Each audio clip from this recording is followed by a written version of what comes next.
an Unspoiled Network podcast. This is Spoil Me, covering Dark, Season 3, Episode 2, The Survivors. In this episode, Martha travels to 1888. I do not mind telling you all that now that this timeline has been thrown into the mix, I genuinely have no idea what is going on. This one's a real puzzler, folks. I am lost. Absolutely. Welcome to Spoil Me.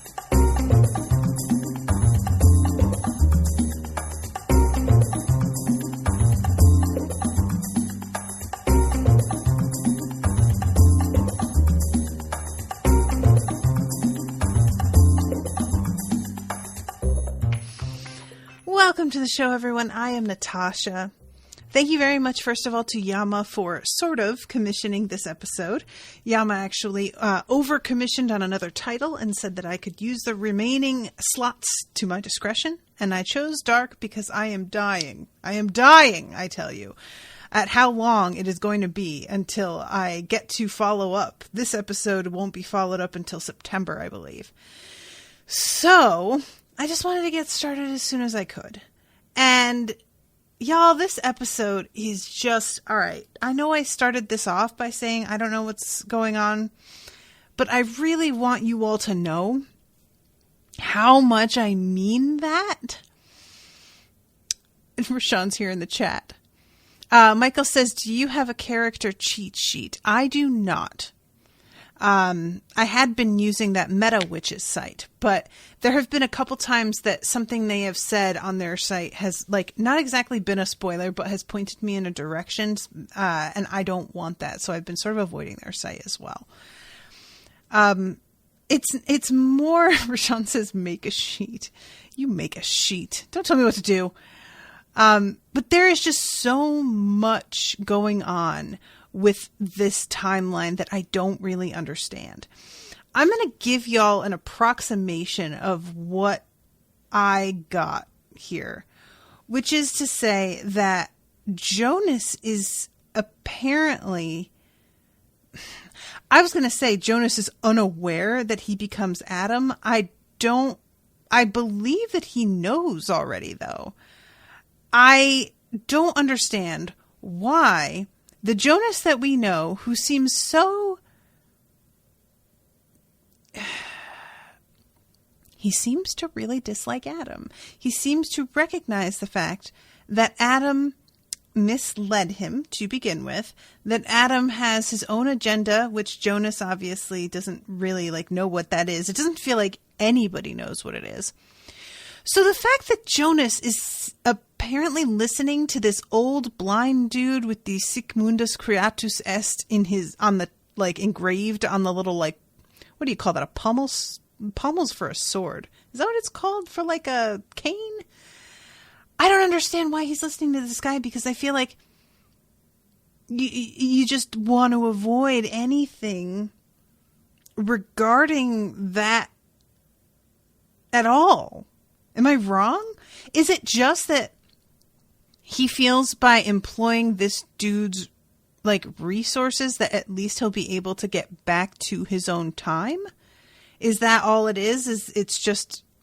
I just feel that he's clearly going down this path to becoming the person that he doesn't want to become. And it's not red flags anymore. It's just a very clearly delineated fucking GPS track that shows him exactly how to get there, and he's just doing it. And I don't really understand that, because I feel like I would want to, if I don't become that Adam, potentially all of these people who are stuck here with me, maybe they are not. Maybe I am not. Maybe if I just leave it alone and don't do anything, it'll all work itself out. And all of a sudden this won't have happened. I don't know, though, because Jonas is, like many of us, someone who wants to feel like he's doing something. So simply sitting back doing nothing and then just hoping that it all works itself out is probably one of the more difficult things to ask of someone in his situation. it's just, I feel like you couldn't be clearer that this fucking dude who turns up looking like he's like a weird, he looks like he should be on a box of like Halloween special edition candy. That's what this guy looks like to me, with his fucking top hat and his cane and his spooky eyes. He's just bad news.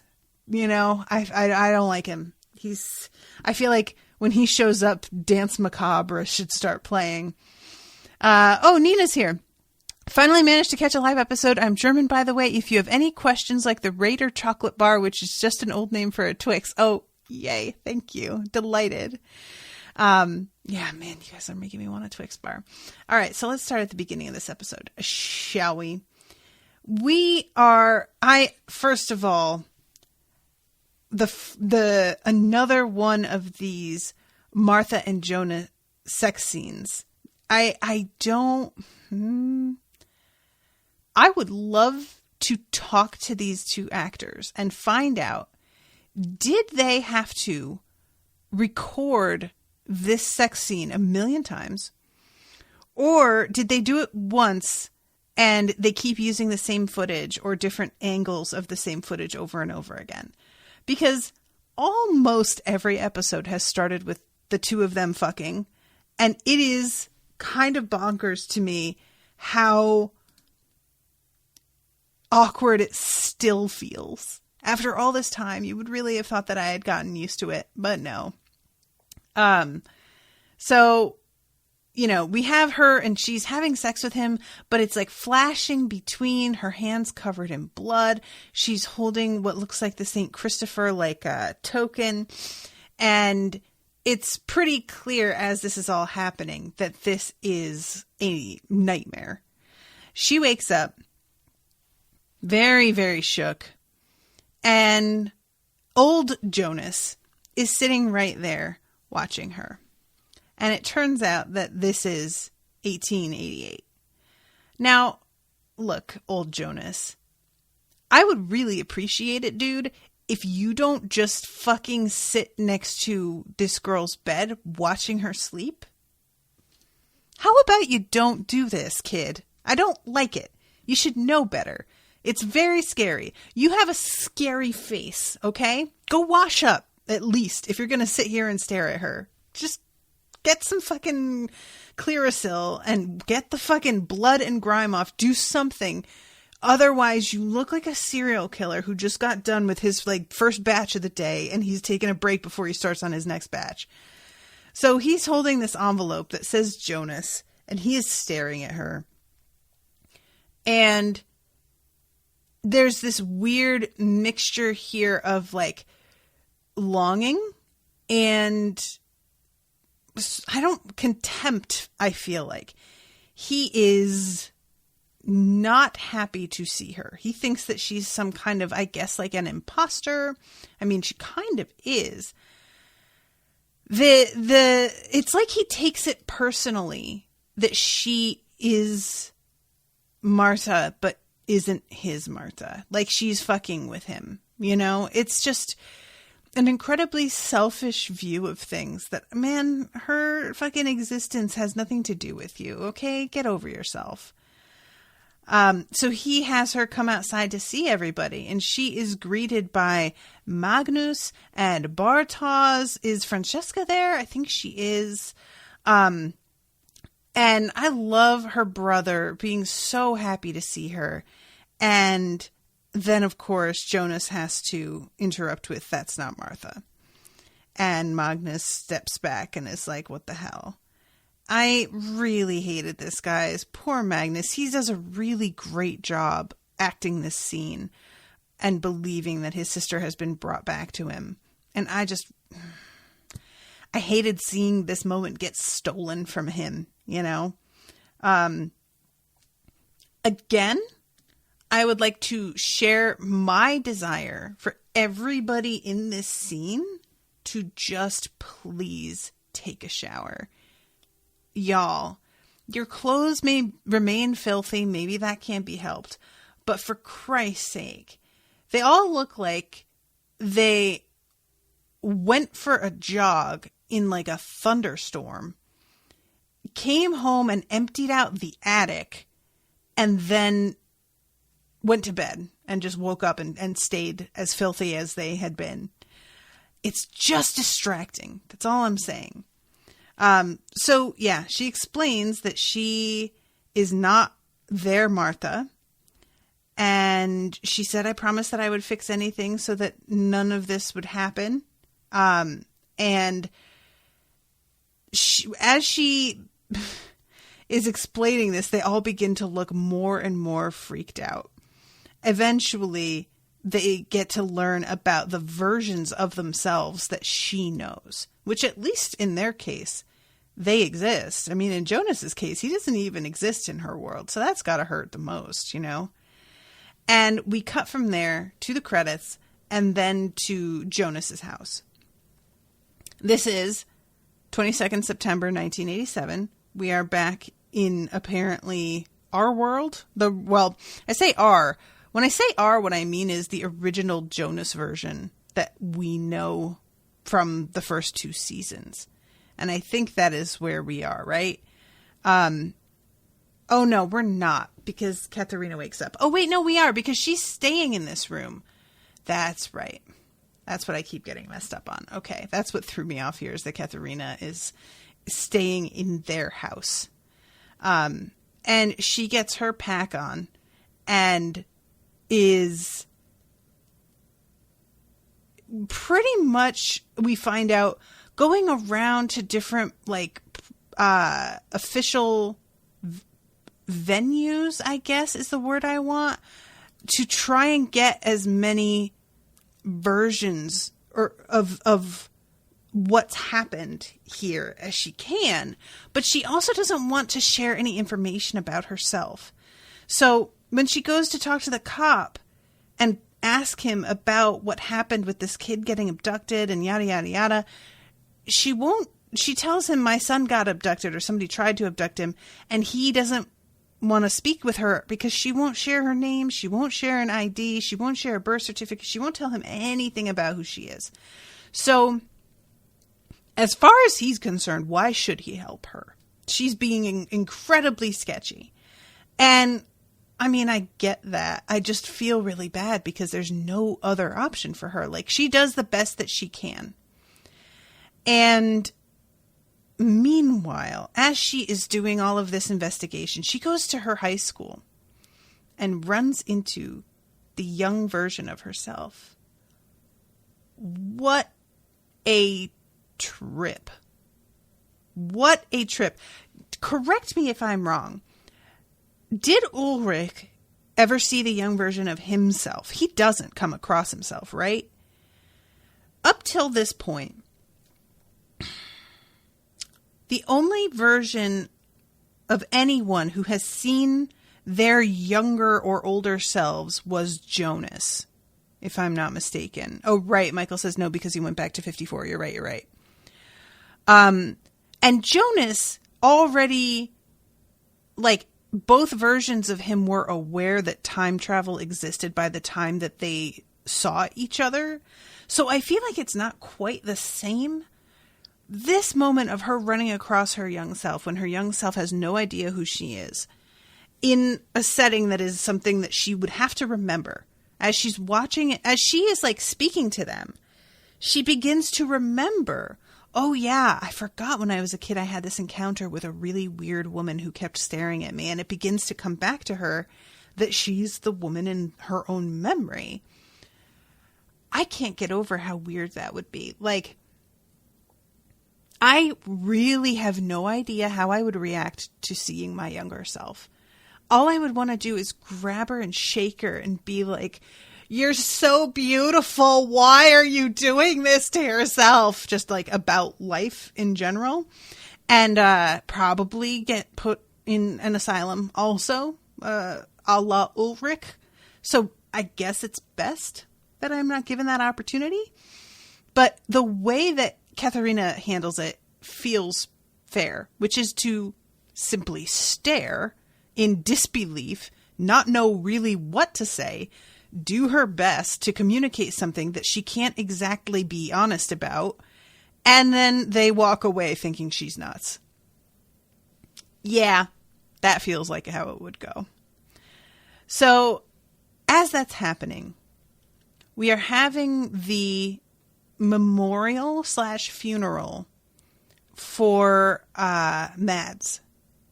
And this is absolutely excruciating.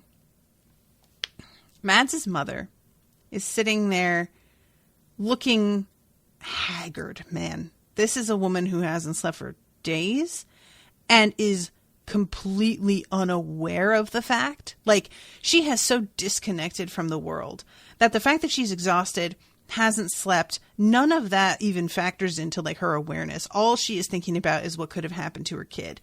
Everybody is here to put him to rest, in quotes, with an empty coffin, and she is so clearly uninterested in this little fucking charade. Like, and I don't blame her, man. You know, like, it's the sort of thing that you go through with it because you know everybody is going to kind of like give you a hard time if you don't. You have to behave as if you're going to move on. You have to reassure people around you that you... I don't know if it's even as much her idea as her husband's, you know? But the whole scene... She's sitting there not really paying attention, and then she lifts her glass and she says, "At least we have each other," with this very sardonic tone. "Now we can get our closure together looking at a coffin that's empty." And her husband begins to come over to her in this... He's got a tone of face that to me is about to be like, "Oh, don't you think you've had enough, sweetie?" And then she looks at him and says, "Tell everyone where you were when Mads vanished." And it seems like everybody knows already. When she says, "fucking your girlfriend," he was screwing Claudia Tiedemann when my son went missing. There is a murmur at the fact that she said it, but it does not feel like anybody is particularly surprised. This is a small town. They're not being fucking discreet. Like, they're really not. He's showing up at her work. Like, come on. And so, yeah, everybody is aware. And he does this thing when he turns to look at her. There's just a face on. Like, he is so... He should feel so much more guilty than he does. He's looking at her like, "I can't believe that you would make this scene." Fuck you, dude. Don't fucking...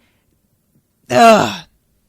I am assigning a thing that he doesn't say, but there's a real look to him, to me, that is much more of a rebuke to her than it is him being ashamed or guilty at all.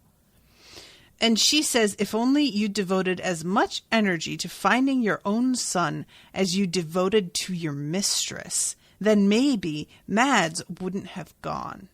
And I was like, "What is that?" And he says, "I'm not sure what you're saying." And she looks like she is just ready to throw in the towel. And she gets up, and I thought that she was just gonna leave. But no, she comes back with a fucking, like, bag full of newspaper clippings. All of this information about what happened to her. And she says, "You're not sure what I'm saying?"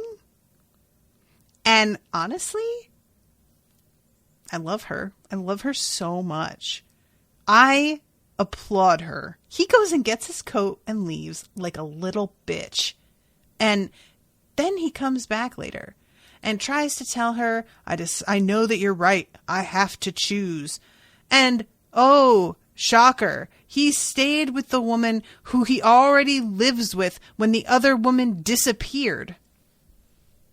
Jerk off motion forever. Wow. What a tough call that must have been, you fuck. Ugh. I hate him. So that's that scene. I love her. I had forgotten, to be honest. Oh, and thank you, Michael. Michael's reminding me that she's Jana and he's Tronte. Tronte is involved with this fucking time travel shit, which I had forgotten because in the first season we see him like, I think he's helping out Peter with the body. Like the two of them are the ones that are covering it with leaves in the woods for it to be found by Ulrich later. And I had totally forgotten that he like had a hand in that and that there was like evidence that he was throwing in the fucking washing machine and stuff. So when things happen again a little bit later, he seems to be getting more entwined in things. I wasn't putting it together that he's going to run up against this time travel shit sooner rather than later, I would assume. So he leaves like a little bitch, as I said. We have a short scene with Claudia and Regina. And it's in the future with the nuclear fallout. Claudia has a sort of like makeshift safe house that she is sharing with her daughter in what had been the police station. And her daughter is not doing great.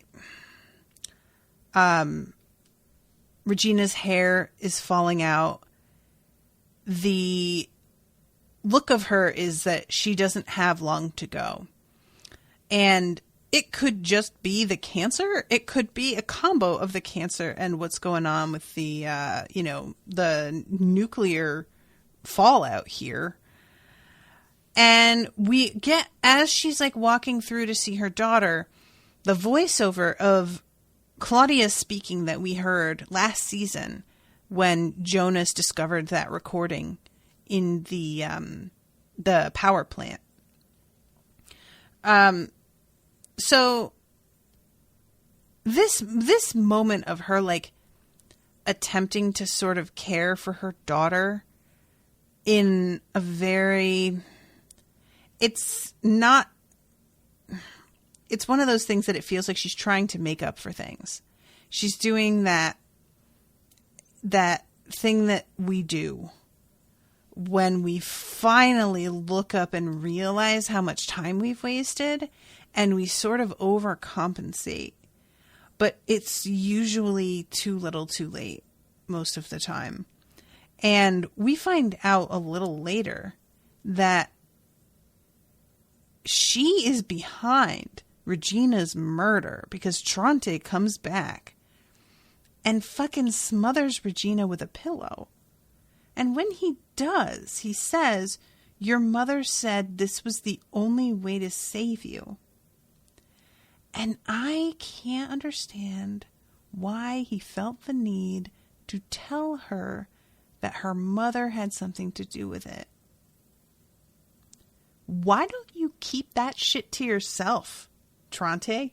What are you doing? Why are you such a useless fuck? What are you doing? Like, just let her think you're a terrible dude who's murdering her. But no, you have to pass the buck. She's about to die. What difference would it make? Just let her think you're the bad guy, and don't let her believe that once again her own fucking mother doesn't give a shit and would rather see her dead. Oops, my books fell over. I guess I'm a little too enthusiastic with my gesticulation. Overall, this whole thing with Tronte, I am like, he better get some redeeming qualities. There better be something that happens to turn this around, because I am so irritated with him. I can't even tell you. Oh, God. Especially because I did start off with the scene with the two of them really kind of being touched that even though it does seem like too little too late, I appreciate that fucking Claudia's making the effort here. But then to have it just undermined, and not only undermined, but undermined by a person who is likely her own father. And there's a pretty interesting scene that I think... So, later on in the episode, but in 1988, or 87. She's sitting at a bus stop waiting for the bus. And Tronte is driving by in his car, and he hits the brakes and backs up and offers to give her a ride. It seems pretty clear that he has an idea that she is his own daughter and is unsure how to reach out without giving himself away because he doesn't want to tell her. And the interaction they have in the car, it feels to me as if Regina begins to figure out as they're driving what the fuck his deal is, because he is being so weird with her. And I think she was aware that her mother was having an affair, but maybe not. I don't know. If she was, then she has to have put those pieces together in this scene. It really is an odd thing. As somebody whose parent had an affair and I met them, it is a very weird thing when you're that age meeting the person that your parent is sleeping with and nobody knows, and they are behaving as if you don't know, even though you definitely know because you're not an idiot. And her deciding to just really kind of not say anything and then get out of the car as soon as she can. Accurate. I had this happen with meeting somebody, and I was sitting down and they came in the room. It was the first time I met them. And like, normally politeness would dictate that you get up and shake their hand and be like, hey, I'm so-and-so. Nice to meet you. But it wasn't nice to meet them. And it was odd and awkward. And I did not get up. And I did not really introduce myself. And I imagine looking back that waves of hostility must have been rolling off me. But at the time, I wasn't even hostile. I was just kind of like, what are you doing? Are we really? And that's kind of the vibe I get here from Regina, is like, she sort of looks at him at one point like, are you serious? Before she gets out of the car, like she is just disgusted. And frankly, when she goes home after that encounter and she's looking at the photo of herself and her mom, and Alexander comes up and he smooths the hair back from her face and she turns and looks at him, it really hammered home to me how he is the only one in her life that she has. You know, her mother is just MIA. Her dad, she didn't know who he was. And now that she kind of does, it means that she can't speak to him and acknowledge him on that level. She doesn't really have any friends. And I really felt this, it was a bittersweet thing where I was like, well, at least she has Alexander, but also she only has Alexander. And that sucks, man. You know, I like the fact that the show has really sort of underlined how isolated she and Alexander, and then later their son, whose name is slipping my mind right now, how isolated they feel from the rest of the town. They just do seem like they don't quite fit with everything else. And it makes sense. Alexander he was running from the law with different, fake identity. She has one parent that she can't acknowledge and one who vanishes off the face of the earth. I mean, and they have money because of the position that he winds up getting with the nuclear power plant. Bartos, thank you, Rashawn. So the fact that they have their sort of own little corner that seems very disconnected from everyone else in town, it makes so much sense. I can't imagine myself doing anything differently were I in her situation, you know? So anyway, I really loved that scene, and the actor that they got to play young Alexander looks so much like him. It's just so crazy how they keep managing this. And just the way he touches her hair, there's just so much love in that gesture. And the way that she looks back at him as if she's truly appreciating him being here in this moment for her, there's just a lot of love in that scene, and it's heartbreaking. It's just like devastating, and there's no dialogue. It's just amazing. Ugh, the actors in this show are ridiculous. So let's see, who do we go and see next? Oh, right. So we have the scene with Peter and Elizabeth, and it's immediately after the disaster in 2020, and they are looking for Charlotte's body or Francesca's body. And there is this tent set up that has all of the bodies lined up of whomever they were able to find, and photos up on the wall of the faces of everyone so that they can be sorted through. It's a really weird, like, the scene where they come up to get access to this area. The soldier in charge kind of tries to discourage them from going in because of, I'm assuming, there being like radiation. But he tells them that in 5 days, this is all going to be sealed off.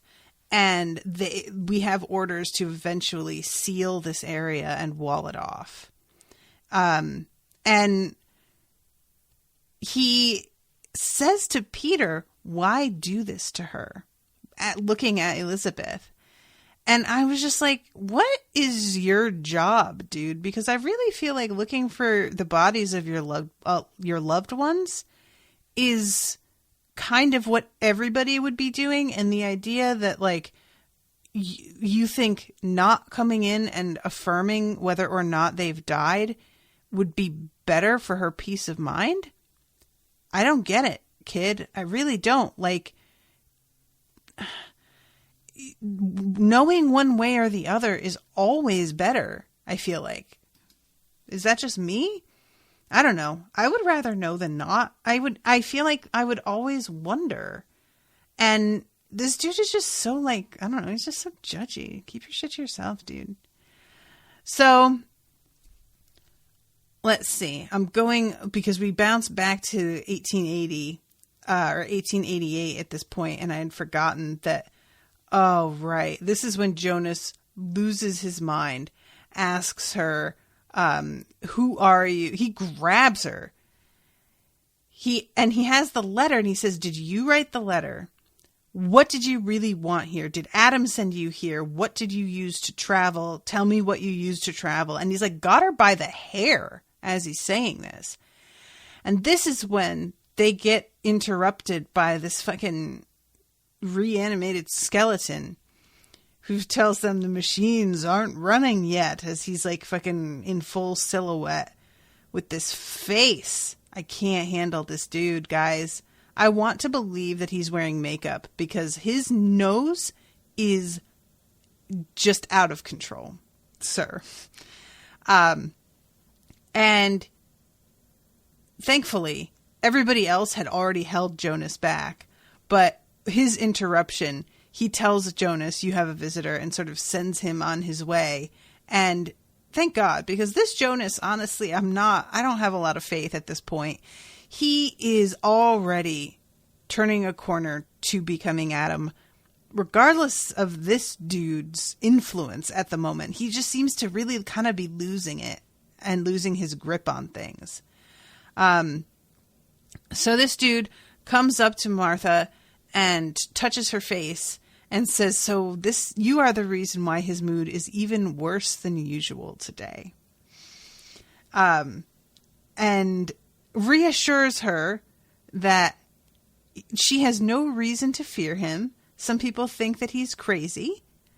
But I assure you, I see more than those of you who see.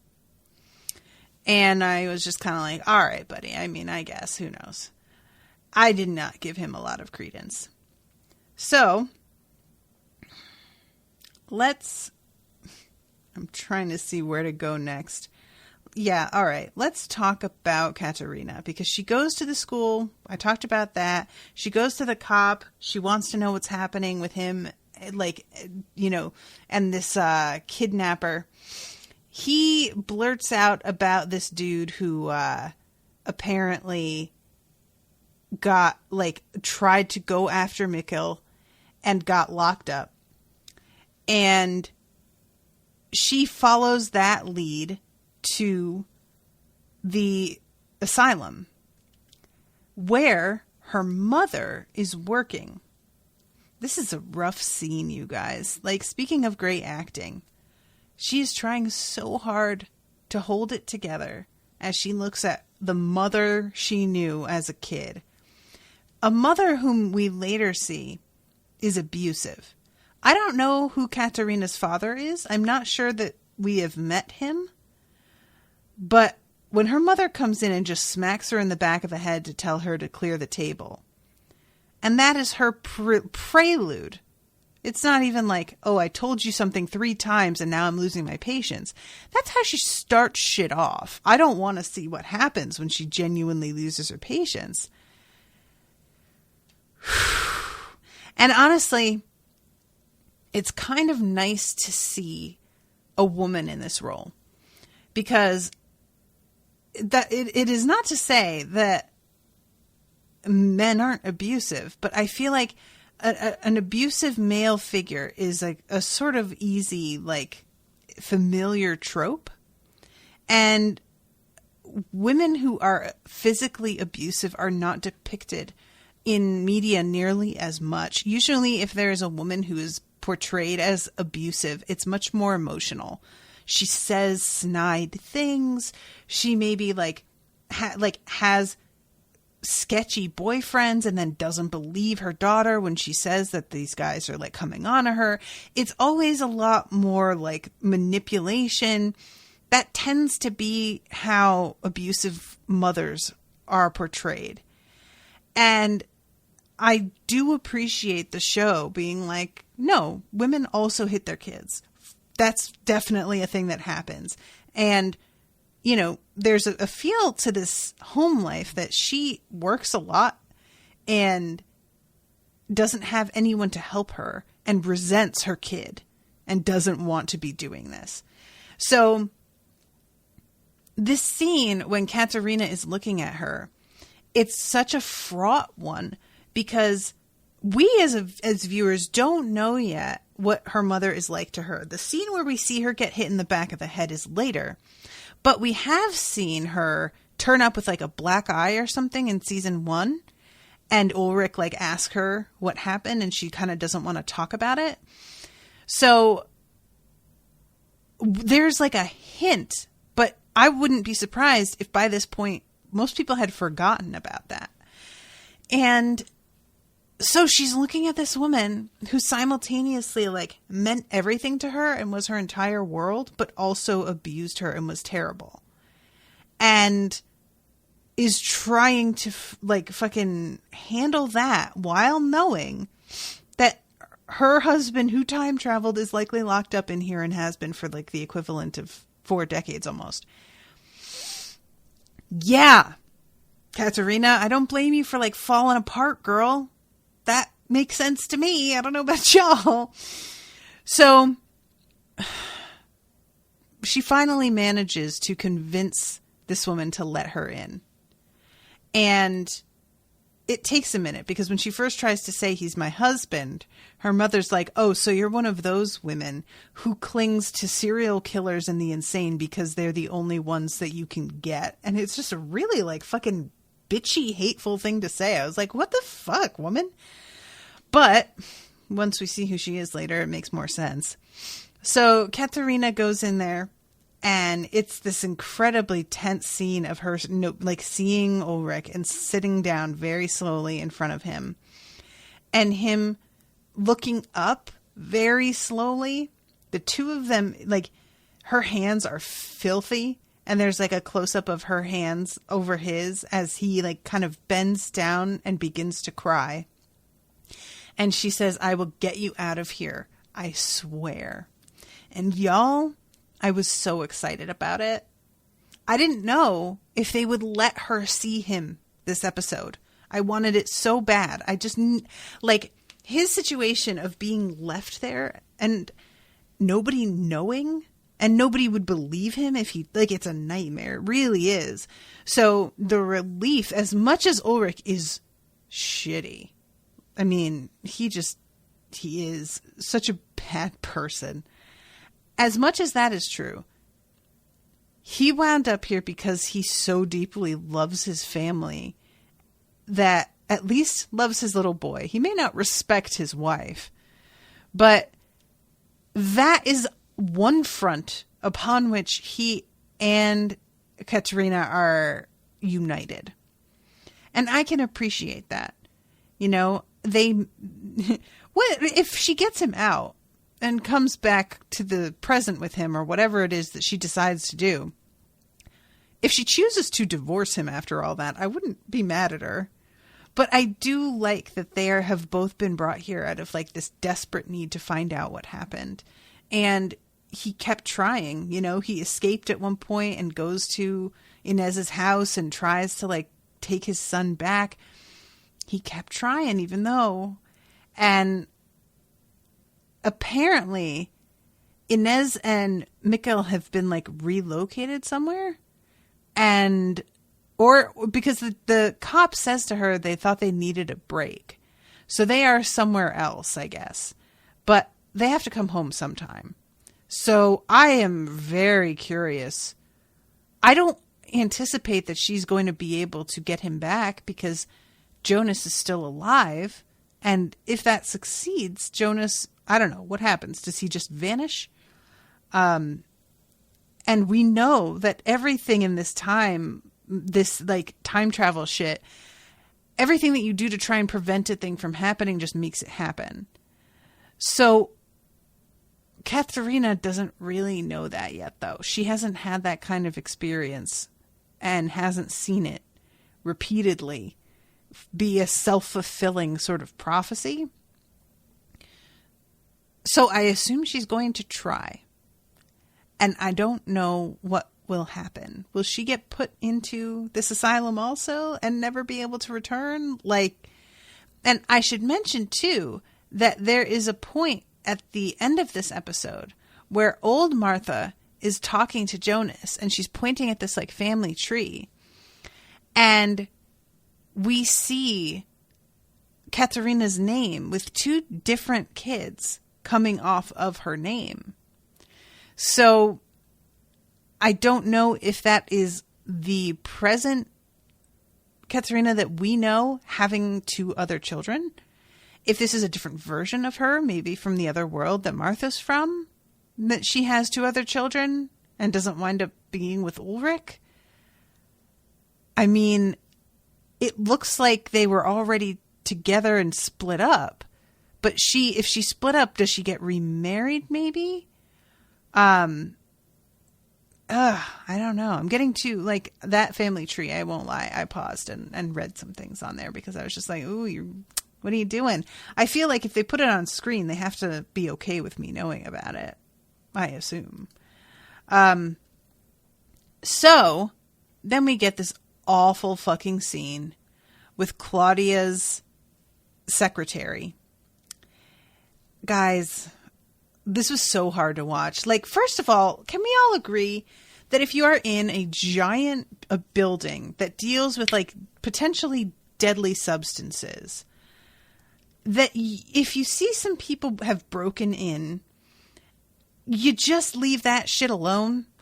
Can we all agree that? Like, I feel like you just don't want to mess with that because there is no way that whoever has broken in is up to anything good. Maybe I'm a coward. Maybe I'm just a coward. But were I in her position and I see this light in an otherwise darkened building in which the people who break in apparently think there is nobody but themselves remaining in the building because it's mostly dark, I just would call security and absolutely not. Michael says security in a nuclear power plant. I mean, isn't that where Helga worked in? Was security at the front gate? Blessed little Helga. Yeah, I mean, I would call somebody to come and look into this I would absolutely not be venturing into that room by myself. There's no chance. And not until, like, on top of all of that, this woman is pregnant. I mean, come on. Just, girl. I'm not trying to blame her for her own demise. Don't get me wrong. But, I mean, I would never. And the scene, I was so hopeful that they would let her go. But it does not wind up that way.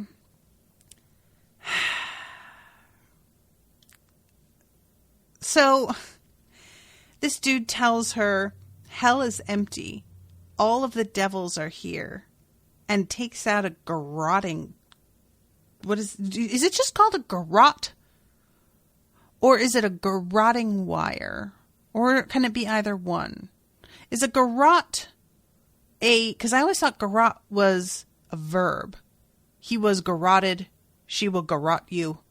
But is it a verb and a noun? Either way, this dude is clearly going to kill her. I was very grateful that the camera pulls out of there before I actually have to see it happen. However, her being surrounded by these three, and one of them being this little boy, it was one thing for them to go after the head of the plant, because that dude does seem like absolute trash. But this is a woman who is, like, basically innocent. And I just feel really bad that she's going to wind up being a fucking casualty of some crazy time travel bullshit that she doesn't understand or know anything about. It just seems really unfair. And I am very curious when we, start the next episode, what they are going to do with her body. Are we going to find out that she was discovered dead? Are they going to move her somewhere else to make it look like she was killed there, or make it look like suicide? Is she just going to vanish? I'm just very curious. I feel like depending on what we learn about how they handle her body, that might give us a clue as to what it is that they are trying to accomplish. Obviously, whatever it is they're trying to accomplish has something to do with the power plant, because they're going after this guy. They're in this, broken into this office. I don't know exactly, are they just after the fuel? Are they looking for the secret stash of it that is what's fueling the time travel capsule? And if so, that's only a portion of their goal, right? They're trying to get that because they want to time travel for some reason. They clearly have time traveled already, since all three of them are here. So what are they doing? Like, is this dude, because they look sort of old-timey, is this dude part of the original Creatus Est crew? I don't know. I don't know. This is all, there's just so much happening. So yeah, that scene was just really hard to watch, is what I'm saying. So let's see. We have the scene where Tronte tells his wife that he's choosing her, jerk off motion. We have Regina getting murdered. Oh, right. Then we have, I forgot about this scene. At one point, Peter and Elizabeth go back to Jonas's house. And while they are there, fucking Noah turns up. I'll tell you what, I had clean forgotten how Elizabeth and Noah are together and they wind up being Charlotte's parents. Completely forgot. And this kid is so creepy, but honestly, Elizabeth is low-key also pretty creepy. So you know what? I guess there is somebody for everyone. Good for them, I suppose. And it turns out that he is watching over what's happening here, because he is trying to protect her. And he tells Peter, oh yeah, don't worry. I know you want to protect her. So do I. And I will, even after you've been killed. Which is, I mean, I guess go big or go home. Go ahead and tell him. Like, what, may as well. It's not like he doesn't know about the time travel shit already. So fucking, why not? So yeah, they have that little meetup.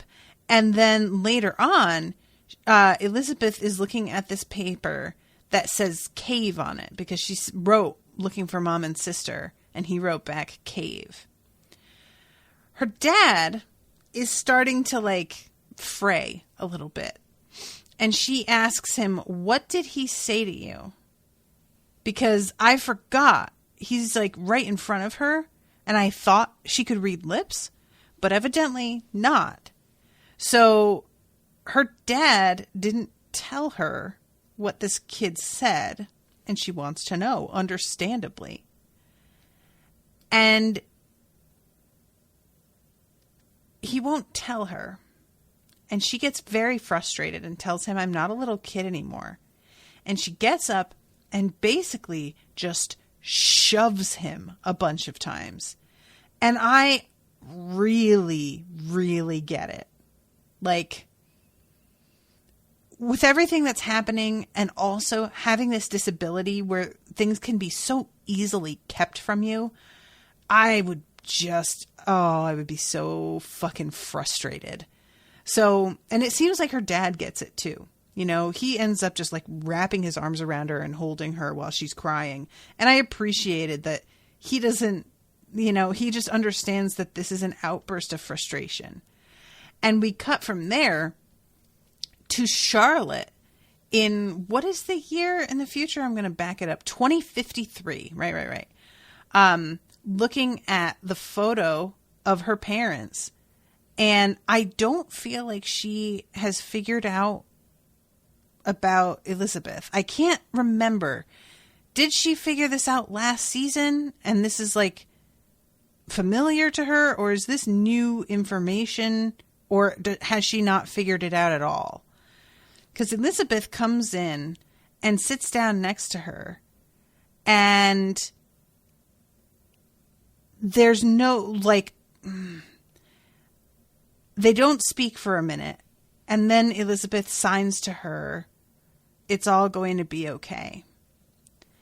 And I felt so bad because she's trying to smile and be reassuring to Charlotte, even though everything is absolute nightmare. The situation is so bad, and she's gone blind in one eye as well and has the scars on her face. So I couldn't tell if Charlotte recognized her.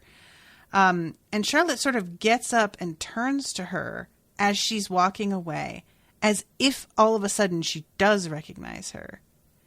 And when Elizabeth signs, everything will be okay, I think that is when Charlotte realizes who she is. I don't know that Charlotte realizes that this is her mother, though. Right? What a twisted knot this is. And the scene pretty much just ends with them forehead to forehead as Charlotte holds her. And it's really touching. I really appreciated this. I like how much this show does not rely on dialogue. They just get actors who are good enough that you don't really need it in some cases, and it does more than to have them speak, So then we get a montage, which I sort of joke about how often the show does montages, but considering how many characters we're keeping track of, it's really necessary to recap a little bit. So the further we get in the series, the more I appreciate why they do this. So we see Katarina leaving, poor fucking Ulrich standing there. We see the Claudia of the present, who did not give the order to have her daughter killed, come back and find her daughter dead. So she does not know, I assume, what has happened here. We see the Regina and Alexander together. We see Jonas standing over the bed and realizing that Martha is not there. And it turns out that Martha has gone off with Bartos, who is showing her this weird entrance to a secret society that he says Jonas is trying to rebuild based on what he has already seen of it in the future, which is such an odd concept. But yeah. And I don't feel like she... I don't know how much she knows, so I don't really know. She knows, for example, when Bartos is like, who is Adam? And she says, didn't he tell you? He's Adam. Jonas is. So she knows that. But I don't know how much she knows about the way this society worked or how this gets built or what. And I only have a little time left, so I want to make sure that I cover everything. Yeah, I think that's pretty much it until the very, very final scene where Martha is talking to Jonas, the younger, and they are looking at this huge map of all of the players and how they are all interconnected. And it's interesting to see like how like loopy it is because of the way that time has like screwed with how a regular family tree would work. And she is postulating that there is no such thing as free will. And you can pretend that there is if it makes you feel better. But that's not what we're working with, not really. And the sooner that you face up to the fact that we don't have it, the easier this will be for you. And it's pretty rough. She says, you believed a world without you would be a better one. But even without you in it, they are all going to die.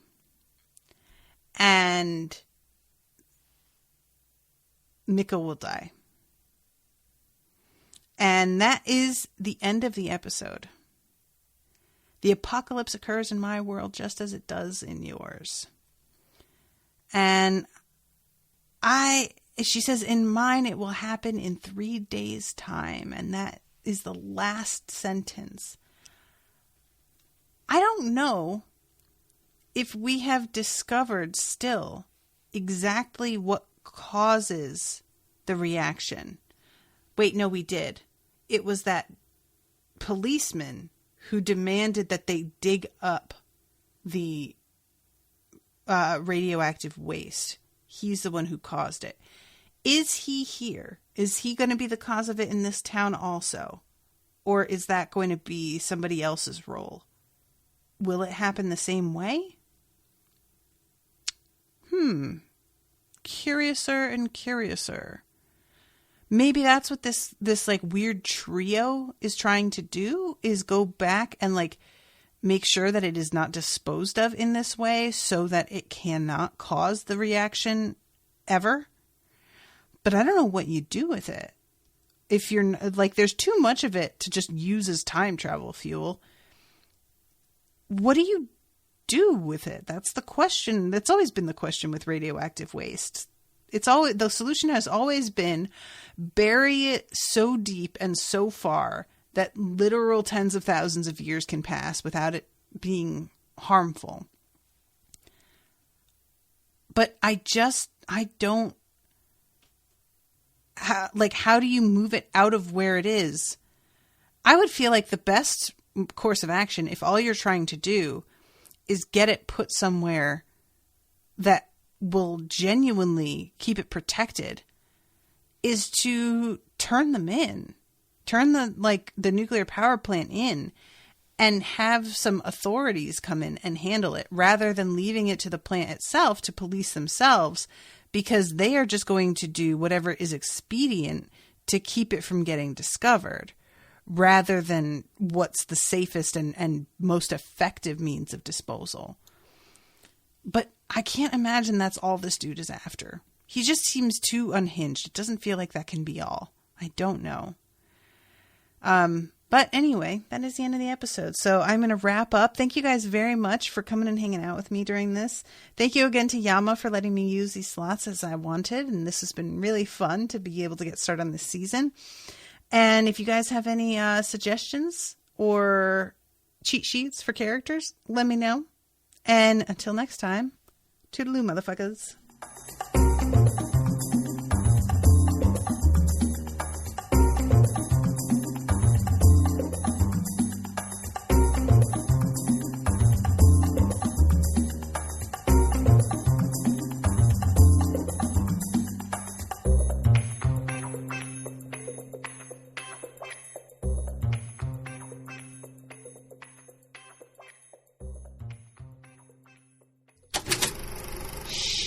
That was an Unspoiled Network podcast.